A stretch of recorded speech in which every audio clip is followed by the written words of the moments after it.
Hey,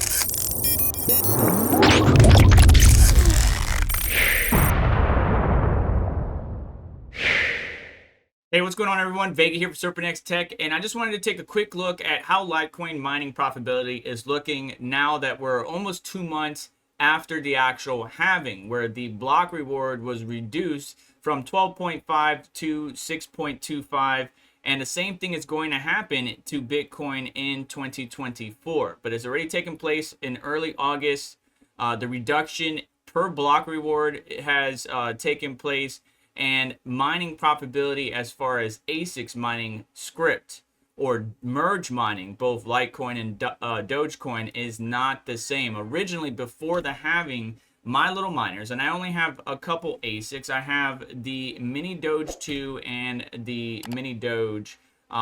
One is the older or original version from Gold Shell, and one is the newer version from Gold Shell. I believe both are available. I'll have it linked down in the description, but I don't think the Mini Doge is available anymore. You only have to get that second hand. And these are like the smaller at-home miners, you know, not going to be too loud or obnoxious, big ASICs like compared to the L7. But we can see with my little guys, I was averaging a payout of at least 0.014 Litecoin every 3 days. So every 3 days I would hit a certain threshold and receive my payout, and it kept going for quite some time until the halving took place. After the halving took place, that frequency changed to every 5 days. I was earning 0.01 Litecoin or 11 Litecoin. So the frequency increased by 2 days after the halving, thus reducing the profitability, especially if you consider the electricity that these things use. Now, they're not too power hungry, and it's okay to run these in the negative because you're trying to stack as much Litecoin or Dogecoin as possible. But we're only averaging around 530 mega hash because I have both of them on the low power mode or the efficiency mode, trying to reduce the amount of power that I am using. Obviously, because the cost of electricity has gone up throughout this entire situation. Not only has the market gone down, but inflation and interest rates and just the overall expenses of traditional life, residential primarily, has gone up. So I can monitor my miners, I manage them and everything. But if we look at the mining profitability calculations, and right now in the top right, if I move out of your way, I have it calculated at 15 cents per kilowatt hour, which is the national average here in the United States, but it's a lot different in various places. These aren't commercial rates though. Commercial rates, they'll probably be paying anywhere from 6 to 8 cents, maybe 9 cents, depending on their location or their power company. But you can see that the L7s are down to about 43 cents a day if they're on residential. So not very profitable whatsoever. And I remember in the early stages when these L7s first came out, and there's different models, right, with different hash rates and different power draws. They were actually doing pretty good. They were ranging anywhere between $15 to $25 at the early stages. Then it diminished into the teens, anywhere between $10 to $20, and then it diminished even further. Now, if we check out the commercial rates or bring it down to 10 cents per kilowatt hour, that's actually $4.55. But the amount of Litecoin we're earning is still the same. The profitability does change, especially if you're paying that electric bill, but the amount we're earning per day stays the same. So at 10 cents per kilowatt hour, we're still making 0.041 Litecoin on the 9.5 gigahash at 3425 watts. If we drop it down to the 6 cents, or let's say 7 cents at commercial rates, we're near $7 per day. Still making the same amount of Litecoin, but near $7 per day.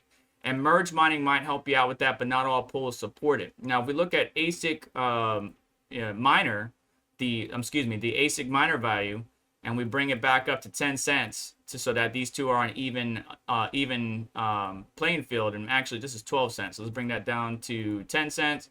Then we could see the L7s are around $4.16 to $3.50, somewhere in that range. And mine, the ASIC, has it a little bit more optimistic at $4.10 to $4.55. And I've seen a lot of farms kind of pivot and maybe sell some of their L7s to another provider, another user, maybe on the secondhand market to residential users, and focus more and shift more of their focus onto Bitcoin. And we're going to see the same thing happen when the Bitcoin halving takes place in 2024, where you might see a lot of these farms big, large, small, indifferent, whatever, kind of shift some of their older, less efficient ASICs out the door, secondhand market, or maybe to another farm that want to buy it for a discounted rate, and get more efficient miners. We got the Bitmain S21 coming in the future, and you know, maybe the Deswe miner or some of the more efficient ASICs out there, whatever it might be, as they pivot some of that older, less efficient hardware out the door. So Litecoin had that transition.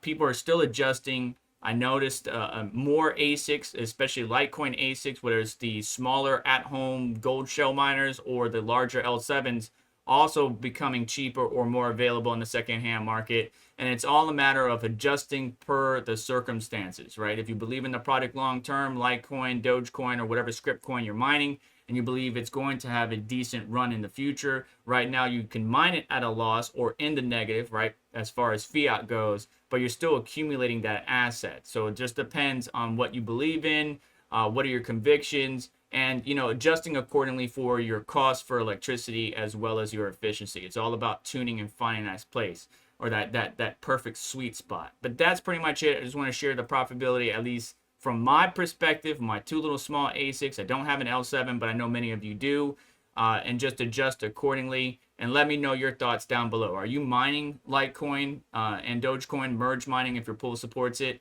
And are you going to continue to do so? Let me know down in the comments below. But that's going to do it for today's video. Please do me a favor on the way out. Hit the like button. Make sure to get subscribed. Hit the notification bell to stay up to date. As well as check out some of the links in the description to help support the channel and what we do here. And you just have yourself a wonderful day. Take care. I'll catch you next one.